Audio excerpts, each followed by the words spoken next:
Kita akan belajar sebab ini 3 bagian. Jadi ada yang jadi Maria, ada yang jadi Marta, ada yang jadi Lazarus, ya. 3 bagian. Dan sebetulnya kan 7 toh ya. Kalau 7 sidang Jumat itu kan 7 kelompok. Nah ini bagian 3 orang, 3 kelompok. Ada seorang yang sedang sakit, ayat pertama. Namanya Lazarus, ia tinggal di Betania, kampung Maria dan adiknya Marta. Maria ialah perempuan yang pernah meminyaki kaki Tuhan dengan minyak mur dan menyakannya dengan rambutnya. Dan Lazarus yang sakit itu adalah saudaranya. Kedua perempuan itu mengirim kabar kepada Yesus, Tuhan, dia yang engkau kasihi sakit. Ketika Yesus mendengar kabar itu, ia berkata, penyakit ini tidak akan membawa kematian, tetapi akan menyatakan kemuliaan Allah. Sebab oleh penyakit itu, anak manusia akan dimuliakan. Yesus memang mengasihi Maria, Marta, dan kakaknya dan Lazarus. Namun setelah didengarnya bahwa Lazarus sakit, ia sengaja tinggal 2 hari lagi di tempat di mana ia berada. Tetapi sesudah itu ia berkata kepada murid-muridnya, mari kita kembali lagi ke Yudea. Sampai di sini.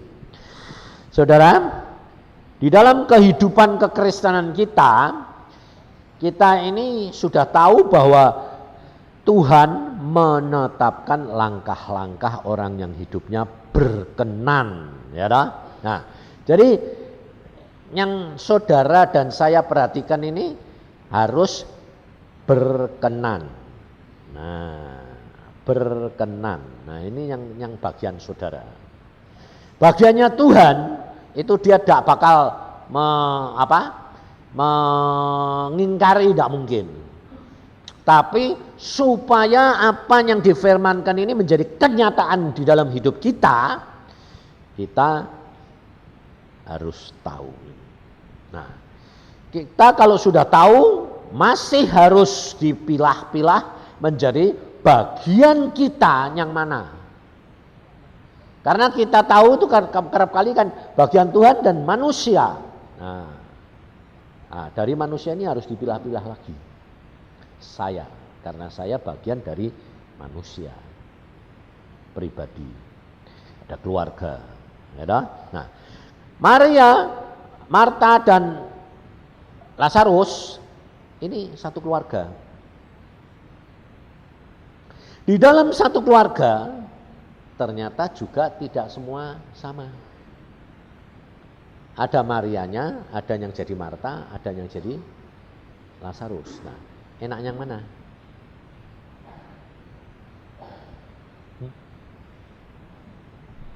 Loh, kamu tak tanyain enak yang mana?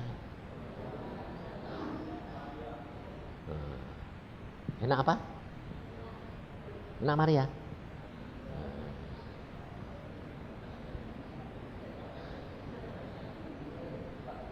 Siapa coba yang setuju Maria? Enak Maria. Jadi angkat tangan coba. Coba. Yang kepengen jadi Maria sama. Yang pengen jadi Marta? Yang kepengen jadi Lazarus? Yang lainnya blanko toh? Hah? Yang lainnya blanko, kenapa kok blanko? Hah? Nggak tahu apa takut salah? Hah? Pasti takut salah. Nah, berarti kamu ego. Tetapi yang milih juga egois.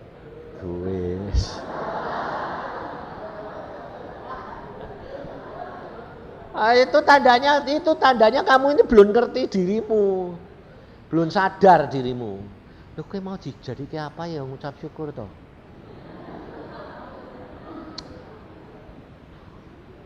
Lu katanya tadi baru ngomong Tuhan menetapkan langkahku. supaya tapi dia menetapkan langkah orang yang hidupnya berkenan. Loh ini mau berkenan apa enggak? Mau toh? Ya, mau dijadikan apa suka dia toh. Nah, mosok bilang aku Maria.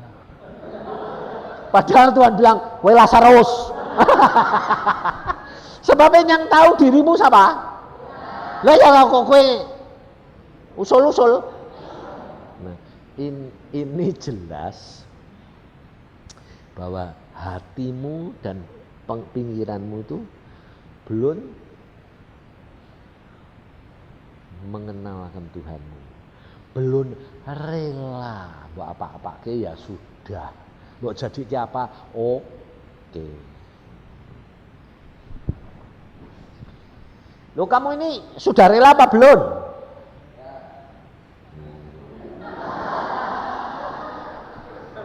Kalau sudah itu malah durung. Sebabnya kamu tuh sok ngerti.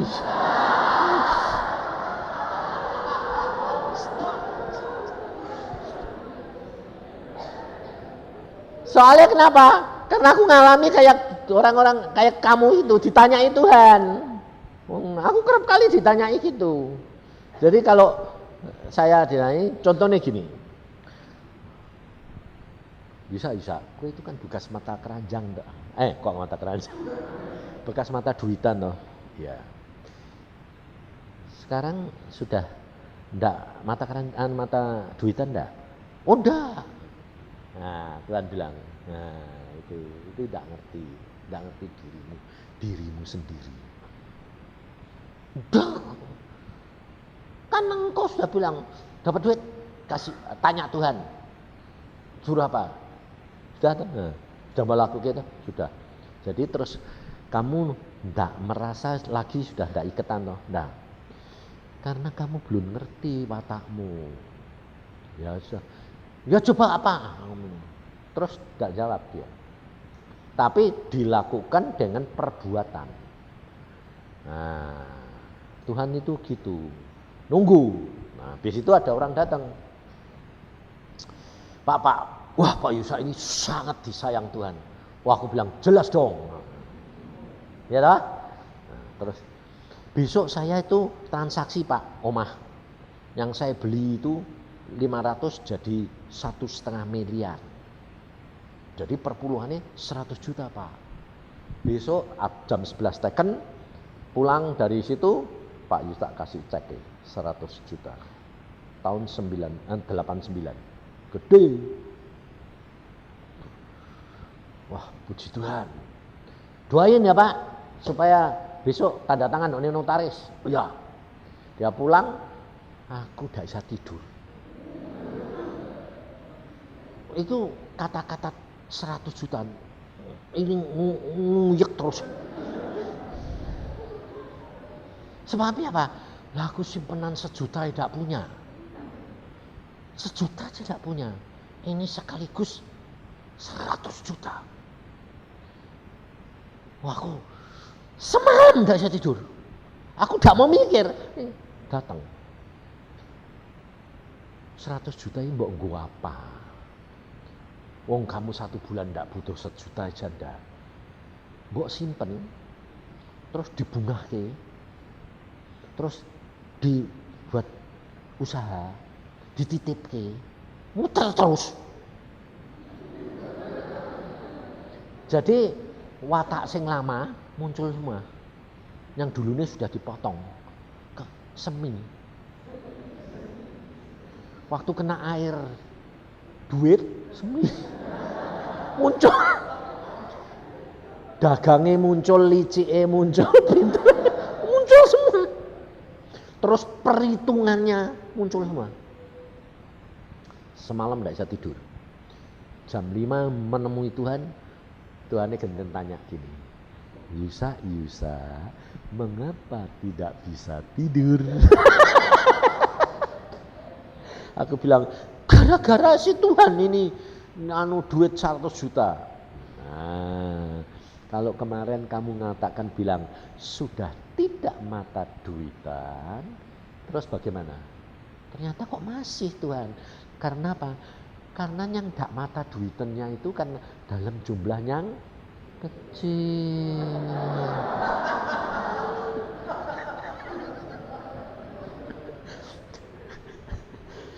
Tapi sekarang kalau kita kasih jumlah gede,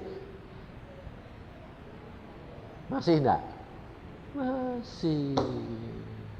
Ngerti? Jadi kalau kamu itu loh berani ngomong, aku siap Tuhan, pasti guling. Kenapa? Karena kamu itu jelas-jelas masih menggunakan apa?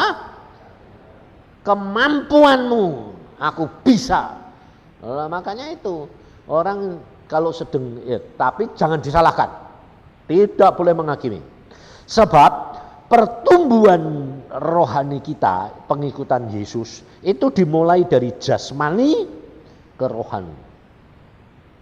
Nah, jadi dari jasmani ini, kedagingan ini dikikis sampai hilang semuanya. Jadi rohani. Jadi jangan disalahkan. Kalau orang ini berjuang, berusaha dengan kemampuan, itu benar. Tapi kamu harus tahu level, tingkatan pertobatan itu, pengenalan akan Tuhan baru sampai kemana. Tambah tinggi, tambah kita merendah. Tambah tinggi, kami menyadari bahwa kami tidak punya apa-apa. Makanya di dalam peribahasa ada toh, padi yang tambah berisi tambah tunduk. Makanya Yohanes Pembaptis juga berkata, dia yang harus bertambah-tambah, aku tambah kurang. No. Nah, itu tidak bisa kamu apa itu cuma sekedar kamu mengerti rohani, tetapi kamu harus ngalami dalam jasmani. Sebab kalau kamu tidak ngalami jasmani, tetap jatuh lagi. Saya ngalami sudah, makanya saya bilang selama kita hidup di dalam dunia tidak bisa sempurna. Kita bisa sempurna kalau nanti daging ini sudah mati, baru bisa. Karena diubah langsung sama Tuhan dengan daging baru. Tapi selama ini tidak bisa. Kalau orang bilang bisa, aku bilang aku tidak mau bantah-bantahan, alami. Tidak makal. Sebab apa? Setiap orang ini punya kelemahan. Kelemahannya sudah diputus, sudah anulah. Kamu kan bilang rohaninya kan bilang di dalam Yesus adalah satu ciptaan yang baru, betul. Tapi dimulai dari rohnya. Belum, makanya dibutuhkan apa? Buah-buah roh. Buah-buah roh itu adalah pembentukan karakter. Nah, jadi kalau kamu justru merasa dirimu bilang kuat, mesti jatuh. Dalam bidang apa saja. Lebih-lebih kamu bilang, aku mau hidup suci, terus dibatasi. Oh, aku tidak ini, aku tidak boleh ini, tidak mau. Aku punya kelemahan ini, aku tidak mau. Oh, malah guling. Aku sampai kadang-kadang sama Tuhan bilang gini, Tuhan aku ini nggak sengaja buat cemplung sih Tuhan. Tuhan bilang, aku tidak nyemplung, tidak masukkan kamu masuk sendiri. Loh, kapan aku masuk? Karena justru kamu pakai kekuatan sendiri. Setan tahu, dorong. Sebab demikian kamu memakai kekuatan sendiri, setan langsung tahu. Oh, ini kesempatan. Nah, karena dengan kekuatan sendiri berarti meninggalkan Yesus sebagai kepala. Demikian kamu memakai cara sendiri, Yesus sebagai kepala, diwakili Roh Kudus, kamu tinggalkan. Demikian kamu ditinggalkan, kamu meninggalkan Roh Kudus, kesempatan setan. Ingat Saul. Demikian Saul ditinggalkan Tuhan, maka roh jahat dari Tuhan mempengaruhi. Aneh lah, roh jahat dari Tuhan. Maksudnya gini, roh jahat yang diizinkan Tuhan. Karena saudara dan saya ini tidak bisa lepas, karena ada 3 orang ini. 3 ini tidak bisa, Tuhan, setan, sama kamu. Kalau kamu tidak gandol Tuhan, ya mesti digandoli setan. Tapi kalau kamu gandol Tuhan, setannya tidak berani gandoli kamu. Karena apa? Ada Tuhan. Tapi kalau kamu lepas, langsung digandol, langsung ditangkap. Tidak ada kesempatan. Maka dari itu, cuma untung kita, saudara, setan itu tidak ada di mana-mana. Nah, itu untung kita. Sehingga sewaktu-waktu kamu bertobat, mumpung setan belum ada, kamu tidak kena hukum. Kalau setan itu ada di mana-mana, pasti kena. Nah, tetapi meskipun setan itu tidak ada di mana-mana, saudara harus sadar, yang diintai terus, yang ditunggui terus sama setan dan anak buahnya siapa? Nah, apa? Kamu. Yang ditunggui siapa? Pemimpin. Kalau kamu sudah mulai diangkat Tuhan jadi seorang pemimpin, kecil sekalipun, pemimpin apa saja, pasti kamu ditungguin. Mengapa? Karena kalau kamu jatuh, mesti nyeret orang. Kalau kamu sendirian, ditungguin buat apa? Kowe jatuh kamu sendirian tok. Dia rugi. Nongkrongin kamu, sing jatuh kamu tok. Bujelah. Ya dah. Nah, kalau ada pemimpin, kalau pemimpin ini jatuh, nyeret mesti. Sebab itu pengalaman setan. Dia jatuh anak buah sepertiga dari malaikat ikut dia.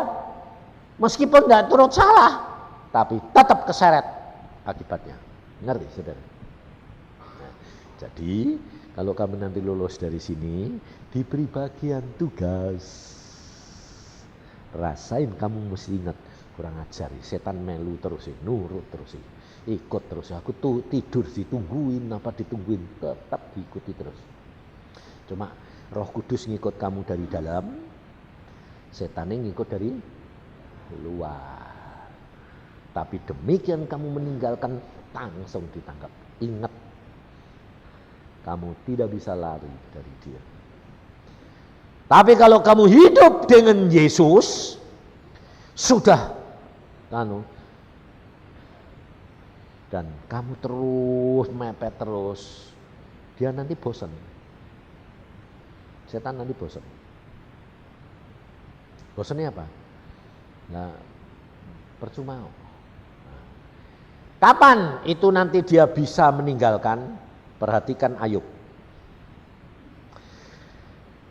Ayub pada waktu di dalam dunia makmur toh. Saleh, hidup benar, hebat toh. Nah, lalu pada waktu Tuhan bersidang,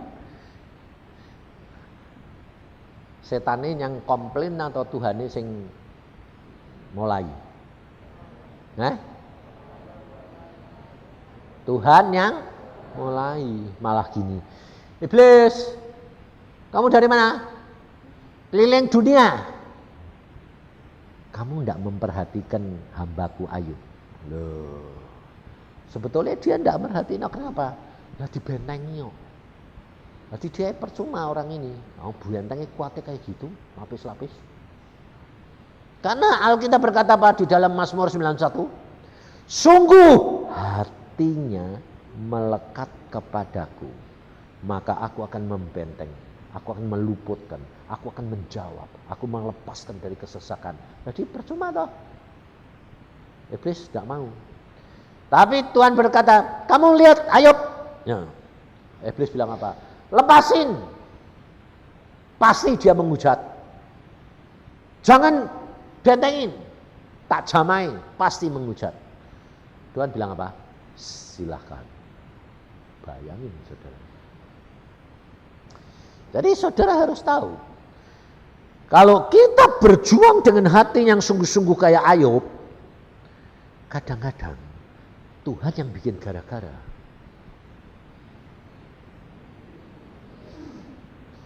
Nah, makanya saya tadi tanya, kamu mau dibikin kayak Marta, Maria atau Lazarus? Kamu milih. Nah, kamu milih ya, Tuhan ini nggak goro-goro apa. Wong Tuhan bilang ini, jangan mau. Bentengnya tak ambil. Padahal itu janji Tuhan. Kalau kamu hatimu melekat kepadaku, aku akan membentengi. Aku akan meluputkan. Tapi mengapa harus jatuh kepada Ayub penderitaan seperti itu? Ya toh? Karena Tuhan punya rencana yang luar biasa. Kenapa? Karena keinginan Ayub harus digenepi. Keinginan Ayub yang pertama apa? Adalah dia berdoa untuk anak-anaknya. Setiap kali anaknya pesta pora, didoain, dimintain ampun, sebab kalau tidak pasti tidak masuk surga. Nah, lalu Tuhan itu melihat, wah ini kalau Ayub ini tidak mati, anak-anaknya tidak mati sekarang, karena ada yang mendoain, tidak masuk surga ini. Kalau Ayub yang mendoain mati dulu, anaknya pesta pora, masuk neraka semua. Jadi doa Ayub didengar. Ngerti saudara? Jadi ingat loh, kalau saudara berdoa untuk seseorang yang kamu sayangi, Tuhan, aku minta dia bertobat. Tolong Tuhan, kamu minta sungguh-sungguh. Didengar enggak? Bakal Tuhan bertindak enggak? Caranya cara kamu atau cara Tuhan? Nah, dengan cara apa? Nah, terserah. Nah, Tuhan nanti lihat, oh ini orang enggak bisa ini. Wah, ini kalau enggak dibikin bangkrut dari satu bab, dibikin bangkrut. Nanti kita. Nah, hasil doamu enggak?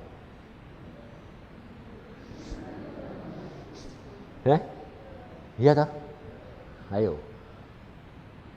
Terus gara-gara kamu doa, aku bangkrut. Nah, lalu kamu doa ini pinter tak? Ubah. Tuhan bikin bertobat, tapi jangan sengsara.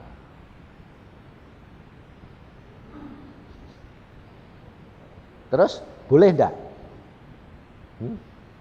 Ayo tak tanya, saya wedi tak ya.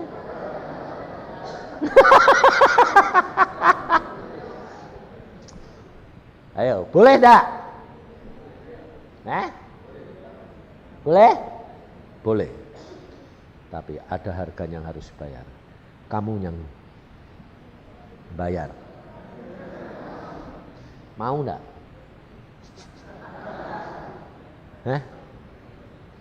Ayo lo.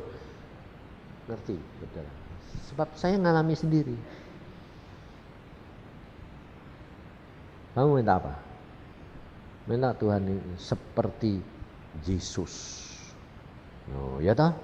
Waktu ditanya, Yusa, kamu mau kepengen seperti siapa? Nah, kamu kerap kali gitu dah. Kalau ada hamba Tuhan yang dipakai, aku mau seperti dia. Aku mau seperti dia. Aku ya gitu, ditanya itu kan. Yusa, kamu kepengen seperti siapa? Kayak Musa. Musa tidak masuk Kanaan.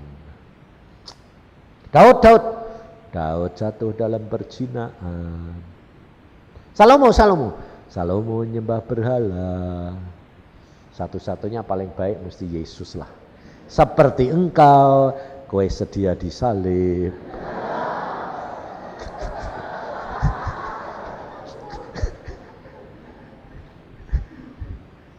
Akhirnya saya bilang apa?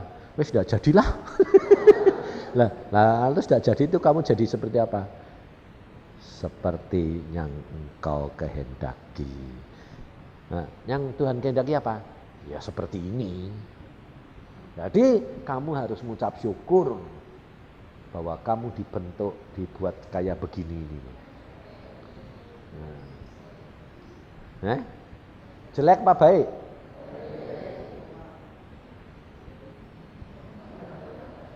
Ngerti saudara? Tuhanmu itu bentuk kamu itu orang yang nomor satu.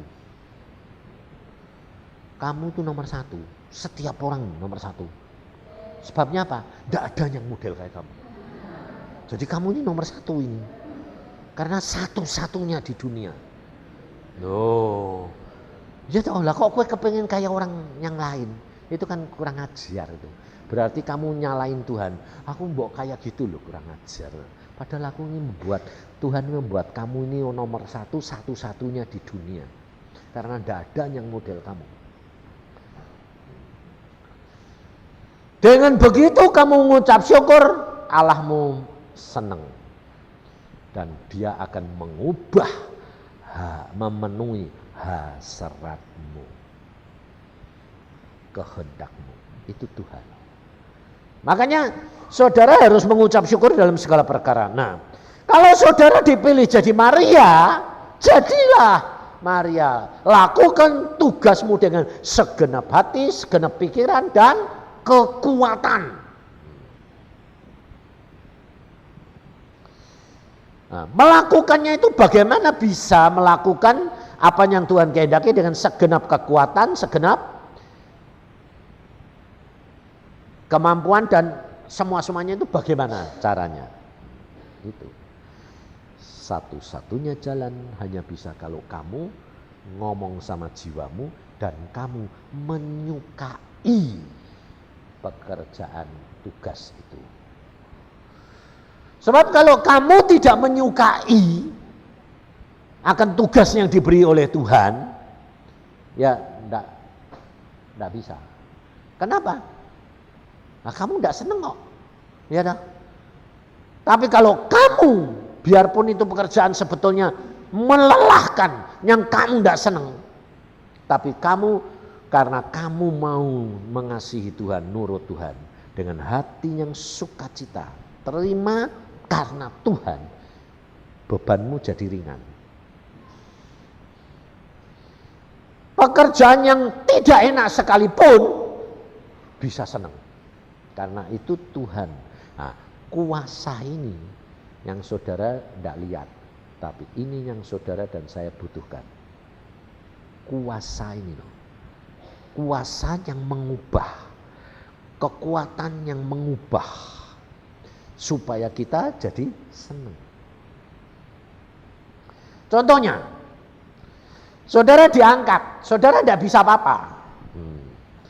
Tidak bisa apa-apa, diangkat. Contohnya saya pada waktu sekolah, kelas 3, umur 14 baru kelas 3. Kelas 3 aja belum selesai. Karena memang bodoh. Ya toh? Tapi sama gurunya dipaksa suruh masuk kelas 5. Lah kan saya tahu bahwa itu penderitaan demi penderitaan. Tapi saya alami dengan apa? Ini guruku disuruh Tuhan memaksa aku naik kelas 5. Meskipun naik kelas 5 tidak bisa apa-apa. Dan 3 bulan akan diturunkan. Tapi lumayanlah, tolong 3 bulan di kelas 5. Bakal turun kelas 4. Ya itu urusan nanti. Tapi yang penting kelas 5 ya kelas 5. Meskipun dimaki, meskipun ditolol, bodoh, langganan. Ya toh? Ya wis. Nah, karena Tuhan. Meskipun nangis, tiap hari ketemu Tuhan nangis, baca Alkitab nangis. Tapi karena Tuhan. Jadi karena pikiran hati karena Tuhan mau nurut melakukan, pada waktunya Tuhan buka jalan. Jadi berkat. Dan benar-benar bukan cuma tidak diturunkan, dinaik, loncat terus. Kelas 3 dalam waktu 3 tahun, kelas 3 dalam waktu 7 tahun, saya bisa lulus SMA. Padahal kelas 3, kelas 5, kelas 6, 9 tahun, SMP 3 tahun, nanti kan hanya dalam waktu 7 tahun semua babat, habis naik. Tuhan bisa. Ngerti tidak? Maka dari itu saudara, kita harus tahu bahwa rencananya Tuhan itu luar biasa. Nah, kita belajar dari 3 hal ini. Kita selalu dari Maria, Marta, dan Lazarus, kita harus lihat statusnya Tuhan. Tuhan yang menjadikan itu. Nah, saudara harus tahu kadang-kadang saudara menjadi Maria atau menjadi Marta atau menjadi Lazarus, kadang-kadang saudara menjadi Tuhannya. Ngerti? Yesus pada waktu diberitahu, orang yang engkau kasihi sakit.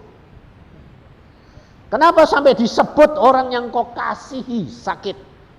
Berarti kalau orang itu sangat dikasihi, dia pasti tidak tahan diri.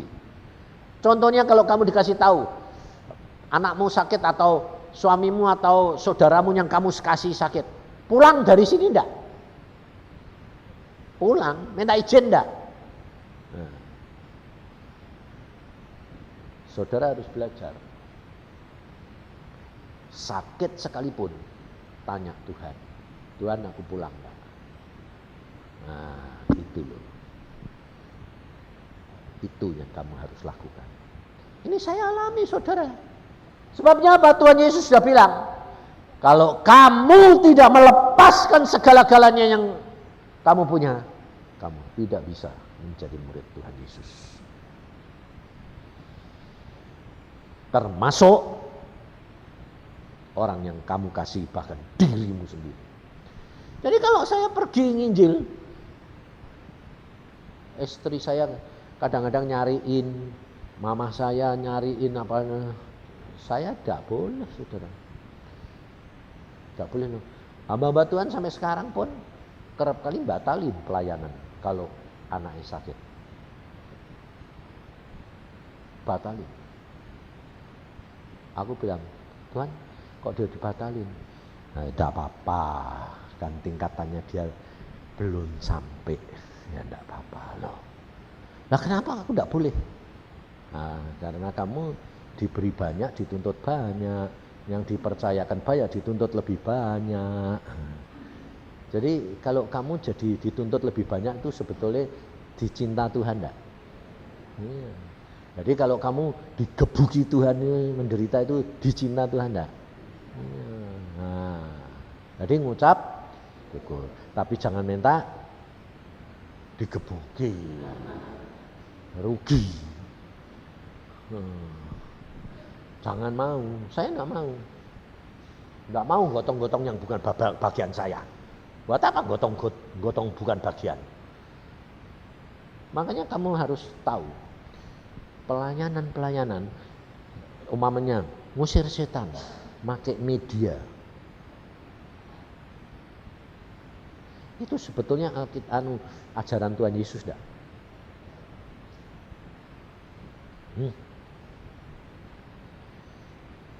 Enggak. Nah, ya makanya itu, jangan ngakimi, salah. Itu ajaran Tuhan Yesus. Contohnya Tuhan Yesus itu dosa enggak? Enggak toh? Dia nanggung salib, nebus apa? Dosa. Dia jadi media antara Allah dan kita enggak? Nah iya. Tapi disalahgunakan. Ngerti? Kan tadi saya baru ngajar kamu. Kamu berdoa, Tuhan tobatkan dia, tapi jangan menderita. Tuhan bilang boleh. Yang menderita harus, yang bayar harus saya. Mau enggak kamu? Nah, mau. Ya, media, betul kan? Kamu yang bayar, dia punya. Nah, boleh. Nah, salahnya di mana? Pelayanan itu lalu disamaratakan. Nah, salahnya di sini. Aku melayani, ya sudah, kamu jadi medianya. Wow, jadi ini orang yang satu ini disuruh nanggung lalu dijak dialog lah. Ini setan. Bodoh, dia ditipu setan. Makanya Tuhan berkata, hati-hati, setan pun seperti malaikat terang. Jadi setan itu kalau mau menjatuhkan saudara selalu pakai firman. Dan seperti yang dilakukan Allah. Seperti yang dilakukan Allah. Dan kamu kalau tidak gantung sama Roh Kudus tidak bisa. Saya ngalami berkali-kali. Satu saat saudara, saya diundang satu persekutuan, jumlahnya orang 20. Semua berkarunia. Saya duduk di situ. Wih, karunianya. Saya sendiri punya karunia, tapi saya sendiri terkagum-kagum. Dan saya lihat tidak ada yang salah. Saya tanya Tuhan, diem. Tuhan ini tidak jawab. Nanti tidak jawab kan bisa benar bisa salah. Jadi aku ya terus diem. Tuhan hebat ya, satu dinubuati. Tadi pagi kamu berdoa untuk mamahmu yang sudah mati. Kamu lihat, aku beritahukan kepadamu, mamahmu sekarang di surga, rumahnya kayak begini, hidupnya sudah enak. Doamu didengar Tuhan. Dan nyeritain surga persis. Wah, aku lihat gitu kan, cocok. Aku sendiri hampir ketipu. Lupa kalau setan itu dulu kan penghuni surga. Dan dia sampai sekarang kan mesti naik turun ke surga. Ingat loh, setan sampai sekarang itu naik turun. Masih menghadap Tuhan. Sebagai penuduh. Jangan kamu bilang, setan kan sudah dibuang Pak. Orang dan dosa itu. Tidak boleh toh Pak masuk ke surga. Jangan salah ngerti. Pada waktu peristiwa Ayub, Allah sedang bersidang, setan hadir. Karena belum dibuang, masuk lubang yang tiada terduga. Nanti kerajaan 1000 tahun baru dia dibuang 1000 tahun, habis itu dilepas lagi. Maka dari itu saudara mesti tahu persis supaya saudara ngalami. Saya lihat semua dinubuatkan cocok. Lalu sampai ke tempat saya, dinubuatin saya saudara. Engkau adalah hamba Allah yang setia. Benar. Aku bilang, oh, lo kok ngerti? Lo ngerti. Terus embel-embel ini yang salah. Dia kepleset. Dia ngomong gini, mengapa kamu tidak percaya kepadaku? Lah ini dia. Sebab dia sama orang lain, dia sudah ngaku, aku Yesus yang berbicara kepada kamu. Jadi orang lain percaya, nyembah. Terima kasih Tuhan Yesus, terima kasih Tuhan Yesus. Nah, jadi orang semua itu sudah nyembah semua. Nah, sampai saya, kamu adalah hamba Allah yang setia. Tapi mengapa lo? Nah itu, negor saya. Kenapa kamu kok tidak percaya kepadaku? Mak diek saya. Sebabnya apa? Hanya tanya, Tuhan Roh Kudus, Tuhan Roh Kudus. Ini siapa? Ini siapa? Ini Yesus siapa? Ini Yesus benar. Diem. Setelah dia ngomong, mengapa kamu tidak percaya kepadaku? Roh Kudus ngomong. Aku bilang, Tuhan. Apa dia ngomong? Mengapa kamu tidak percaya kepadaku? Ngerti kamu? Wah, ngerti aku. Ini bukan Tuhan. Tuhan tidak pernah ngomong, mengapa kamu tidak percaya kepadaku? Tidak pernah. Selalu Tuhan ngomongnya apa? Waktu di dalam dunia. Mengapa kamu tidak percaya? Di mana percayamu? Oh, karena apa? Karena dia itu rendah hatinya di situ.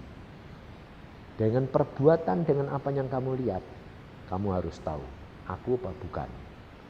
Ngerti saudara? Wah ini ninggiin diri. Mengapa kamu tidak percaya kepadaku? Mak dia tahu aku. Oh, karena saya orang terakhir yang dinubuatin, saya melek. Langsung melek berdiri aku. Berdiri tak lihat matanya. Tuhan, aku bilang, Tuhan bagaimana ini? Sekarang bertindak. Ya sudah, aku udah berdiri loh. Bertindak terus, jangan kamu langsung awak. Jangan. Bertindak itu terus, ya berdiri toh. Terus lihat mata nih. Terus apa lagi Tuhan? Sambil saya lihat itu ngomong terus. Jangan langsung terus lupa diri. Nah ini kebanyakan. Tanya, apa lagi Tuhan? Nah, apa lagi? Baru tak lihat mata nih, mundur. Loh Tuhan Yesus, aku kok mundur? Mundur dia. Loh kok mundur? Nah, terus setelah mundur, aku bilang, piye Tuhan? Sekarang, dalam nama Yesus, aku bilang, Kristus Tuhan. Jatuh. Buak. Semua melek apa? Loh kok jatuh? Yesus. Kok jatuh? Setelah itu saya tanya, siapa kamu? Ketawa. Wahahaha. Semua sudah ketipu dan semua sudah menyembah aku. Siapa kamu? Aku Yesus Lucifer. Saya nemuin yang namanya Yesus Lucifer itu saya nemuin.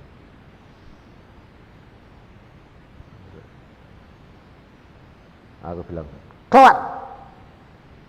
keluar dia bilang, semua sudah ketipu. Tapi saudara tahu, setelah selesai saya nyadarkan mereka orang 20 ini, pemimpin persekutuan. Aku bilang, yo kamu ketipu. Apa jawabannya? Wah kali ini kita ketipu Pak. Biasanya enggak pernah ketipu kok Pak.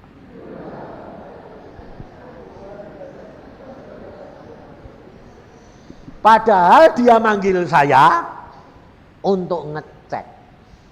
Sebab sudah terjadi berbulan-bulan. Semuanya benar. Sehingga saya dipanggil, Pak ini benar apa salah Pak? Nah, sudah dibuktiin salah kok. Bilang apa? Biasanya enggak salah Pak. Tapi aku bilang gitu, kamu manggil saya buat apa? Ya pas Pak Yusa salah. Lah terus piye? Saudara tahu? Sampai sekarang diterusin. Sampai sekarang diterusin. Ngerti? Aduh, sampai saya tanya, Tuhan kok ini kok diterusin? Karena mereka seneng dengan nubuatan. Seneng dengan ramalan-ramalan yang tepat.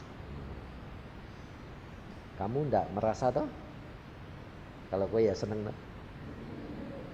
Ayo, terus terang. Kamu kepengen enggak karunia-karunia yang gitu? Hah? Pengen ah? Hati-hati. Justru Alkitab bilang apa? Di dalam 1 Korintus 2 ayat 9 apa?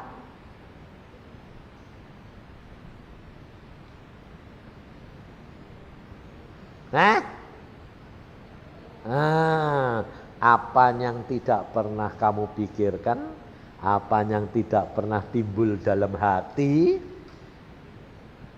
itu yang disediakan Tuhan bagi orang yang mengasihi Dia. Wes toh, jangan kepengen.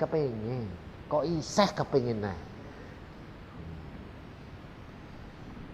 Saudara tahu enggak, saya itu dulu emosionalnya kayak kamu. Waktu muda baca Alkitab nih, Tuhan aku mau ngomong nih, aku ngomong sekedar ngomong. Aku mau ngalami seluruh isi Alkitab. Wah, apa ndak nekat. Aku mau ngalami seluruh isi Alkitab. Kata-kata saya itu dituntut.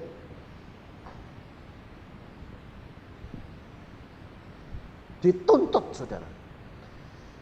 Dan Tuhan pada waktu itu tidak jawab. Tuhan bilang, baca Alkitab, alami. Nah, aku mau ngalami Tuhan. Sebelum jadi hambamu, aku harus ngalami semua. Aku tidak mau khotbah yang aku belum ngalami. Tuhan bilang, boleh. Jadi saudara tahu, apa yang kamu ucapkan, kamu harus bertanggung jawab. Hati-hati. Saya ngalami, saudara. Anakku diambil, kayak Abraham. Mati. Istri, suruh ngasih ke. Bukankah Hosea? Tuhan bilang, kamu tak buat contoh. Mati ya istrimu, mati. Aku bilang, loh Tuhan kok istriku mbak ambil. Mbak ambil nih, istriku itu diambil, kowe tahu. Waktu saya pacaran sama dia, saya di Jogja. Saya mau ujian, ini mau ujian, belajar ini. Mau ujian. Sing masuk itu suara, kekasihmu pulang, kekasihmu pulang.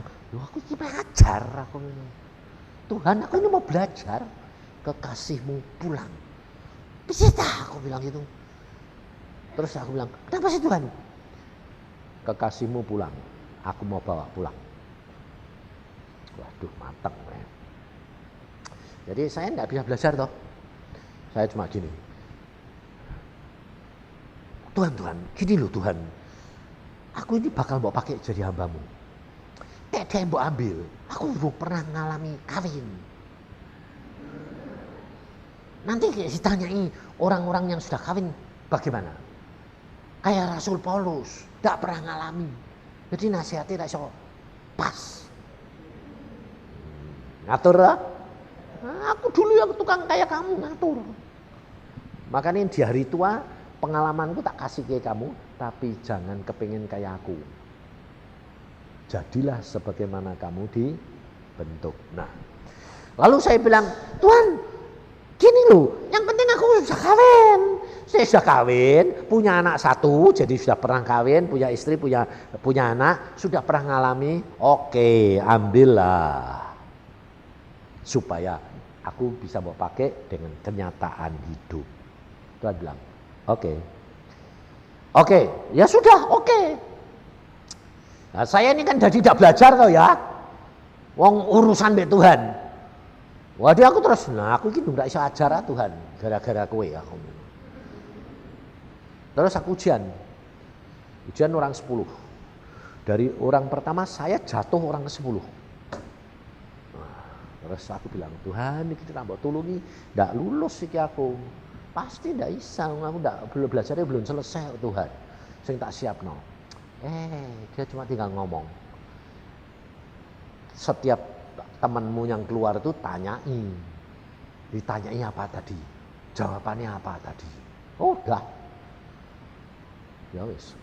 Jadi satu keluar, model saya dulu itu gini, enggak kayak kamu sekarang. Tanyaannya 10, satu salah, out. Enggak lulus. Zaman saya modeling lisan tuh gitu. Ditanya 1 sampai 5 Isa, 6 enggak lulus, out.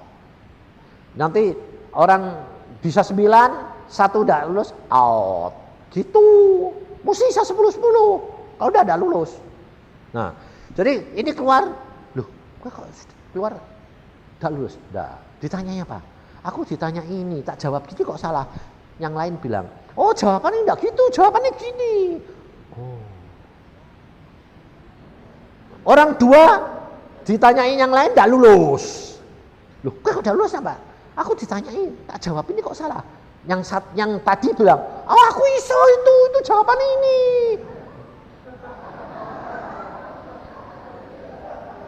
Lah, sampai orang 9 enggak ada yang lulus. Lah, aku orang ke-10. Aku sudah dapat 9. Sing gak isa kabeh tadi kan 9 pertanyaan. Lah aku kan sudah tahu jawabannya dari sana, dari sini jawab kabeh. Ya dah. mlebu, dosen ini bilang gini, 9 enggak lulus semua. Kamu orang 10, saya harap 10 lulus. Ya Prof, sebab kalau menurut kamu nih, menurut saya ini kamu sebetulnya enggak boleh ini ujian. Karena praktikummu jelek. Pikiranmu enggak di tempat ini. Ya enggak di tempat nduk nih. Kekasihku meh mati. Nah piye ya toh? Sebab Tuhan sudah ngomong gini, selesai ujian ngambil motor pulang ke Semarang. Nah, aku udah ngerti kalau ternyata mati. Nanti aku mending, ya Prof, maaf Prof. Ya sudah, tapi saya mau nyoba. Kalau kamu 10 bisa lulus. Wah. 9 orang kok satu ada yang lulus. Padahal praktikumnya bagus-bagus. Yang praktikum paling jelek kamu. Harusnya enggak boleh ujian ini. Tapi ya siapa tahu kalau teorimu pintar. Siapa tahu praktikum ini pikiranmu enggak di tempat. Sekarang sudah balik. Saudara tahu Tuhan itu enggak luar biasa. Tanyaan orang 1 sampai 9 dikasih saya. Yang enggak bisa itu dikasih saya. Ya terang bisa, udah luar baru dapat jawabannya. 1, tas, 9 bisa. Dia bilang, lah kok kamu malah sing pinter. Aku mesem enggak bilang, hehehe. Mesem, lah udah coba dikandani ya. Orang 9 sing ujian no, tak kumpulke, tak jawabke yo. Ya terang iso wae. Lah ya toh? Nah, tanyaan yang 10 yang saya bisa. Dia geleng-geleng profesor bilang, ternyata aku itu pinter loh. Lah saya ya mesem dah. Udah bilang, ya. Enggak berani bilang iya. Makasih. Nah, tapi ngomong bederin dewek. Nah sing pinter wong jobo wong 10. Aku cuma jawab 1 kok. Yang 9 mereka kumpulannya wong 9. Aku keluar lulus. Terus teman-teman bilang, "Kok ditanya apa?" Aku tanya dia. "Kok gampang?" Lah ya. Lah yang 9 tanyaanmu kurang ajar lah kok sengen. Lah kok lah aku justru yang terakhir menjadi yang terdahulu.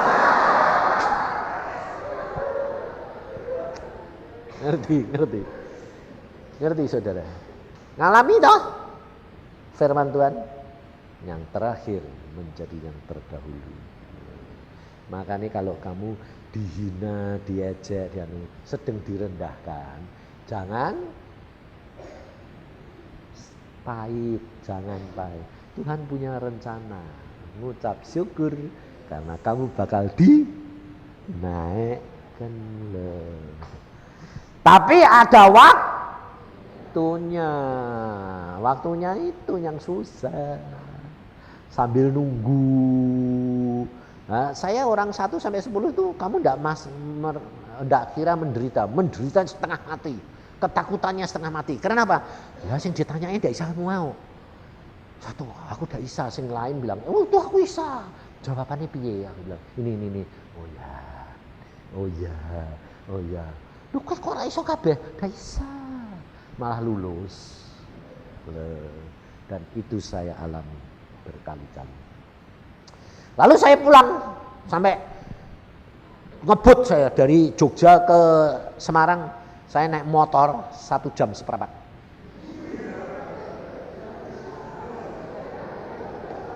Kamu bisa bayangin larinya kayak apa? Motor saya gede, PSA 350 cc. Sat. Di Kopi Eva itu saya mau nabrak orang mikul kayu. Karena belok kan kecepatan kan enggak bisa pas, mesti gesek. Wong footstep-nya itu injakan kakinya sampai habis. Karena miringnya pol. Ecek. Lah wis ini orang bawa kayu, tahu motor saya gini, dilempar kayu deh mati aku.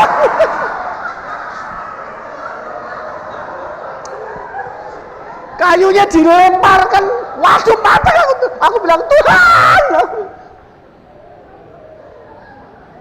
Malah Tuhan bilang apa? Tenang loh, meh mati kok tenang. Aku bilang, aduh, kamu tahu motor saya itu malah disuruh mepet tebing, kayak orang dilempar, jas, menggok, sak, karena ketatap tebing, tel, balik lagi ngebut. Nggak jatuh tapi mental balik ngebut lagi dah. Langsung sampai Elizabeth, Semarang, standar masuk. Saudara tahu, saya ketemu tantenya. Tantenya bilang, saya bilang, "Tante mana sih? Kat?"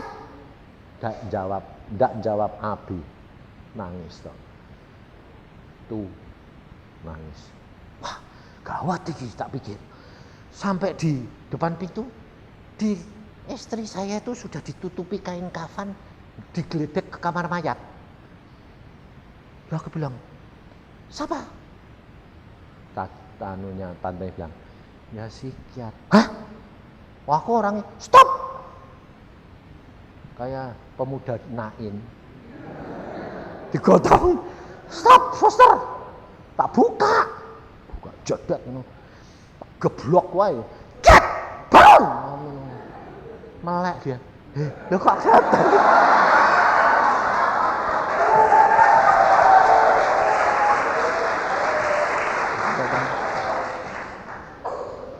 Buka mata, suster sampai melongok. Loh, ini mau bawa kemana? Loh, tadi sudah mati ya. Ngawur aku bilang itu.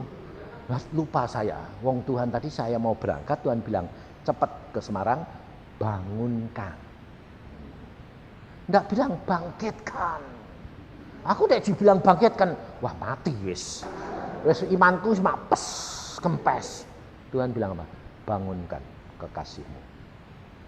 Ngerti saudara? Tuhan itu lebih tahu kalau kamu itu tidak sanggup kalau dikatakan bangkitkan. Dia katakan apa? Bangunkan. Bangunkan kan tidur. Ya kan? Padahal mati. Nah, memang Tuhan ngomongnya ya buat Lazarus ya gitu kok. Tidak mati supaya kemuliaan Allah dinyatakan. Ya kan? Jadi cara pandangnya Tuhan itu beda, saudara. Saudara harus percaya bahwa semua itu sudah diatur lah. Udah santai. Mati, aku deh, loh, terus terang kalau aku dikasihkan tuh kekasihmu mati, ya bakal saya iso santai toh. Nggak iso. Cepat pulang, bangunkan. Jadi kalau dia bilang cepat pulang, aku ngebut salah enggak? Enggak, udah bilang cepet kok. Ya ben ngebut aku. Just sampai. Sudah saya bangun. Kok datang? Iya, suruh bangun ke kue. Loh aku tadi, dia bilang, aku tadi sudah ketemu Tuhan Yesus kok. Loh, kue mati toh? Aku ketemu Tuhan Yesus kok. Di samping Tuhan Yesus duduk itu ada Petrus sama Yohanes. Lalu Tuhan berkata pada Petrus, panggil dia. Terus aku masuk, ketemu Tuhan Yesus. Tuhan Yesus bilang gini, apa yang kamu inginkan? Tuhan, aku ingin kembali ketemu kekasihku. Apa yang kamu inginkan? Aku kepengen kembali Tuhan. Oke, ingat kamu balik, kamu hidup bersama dengan dia. Balik ya. Pas balik itu, pas tak geblok. Kat, bangun! Tidur terus aku. Saya bilang, loh kok datang? Iya, saya bangun kowe. Loh aku ini tadi sudah ketemu Tuhan. Aku mati yo. Oke mati toh, pantesan. Loh, suster ini mau digeledah kamar mayat. Oh, kowe mati toh. Wah, apa-apa, ayo bangun. Terus, saudara, hari itu pun tak jak pulang. Dan sinting dah. Hari itu pun tak jak pulang. Pulang. Terus diperiksa dokter, masuk lagi. Suster kan ngomong mbak dokternya. Dokternya datang lagi bilang, loh, wes sempurna. Ya sudah pulang tak bayar, pulang terus. Saudara, Nah, dokter rumah sakit kan ngasih dokter pribadi ini surat. Tak buka. Apa sih komentarnya? Sakitnya belum ketahuan, tahu-tahu mati, hidup aja.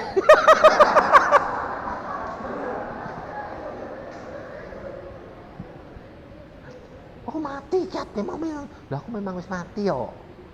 Saya ngalami loh. Dek sudah kejadian gini, pena. Ya dah. Tapi sedang alami piye?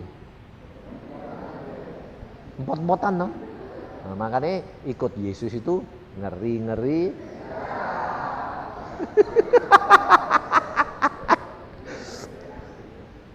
Rekreasi yang dieling-eling.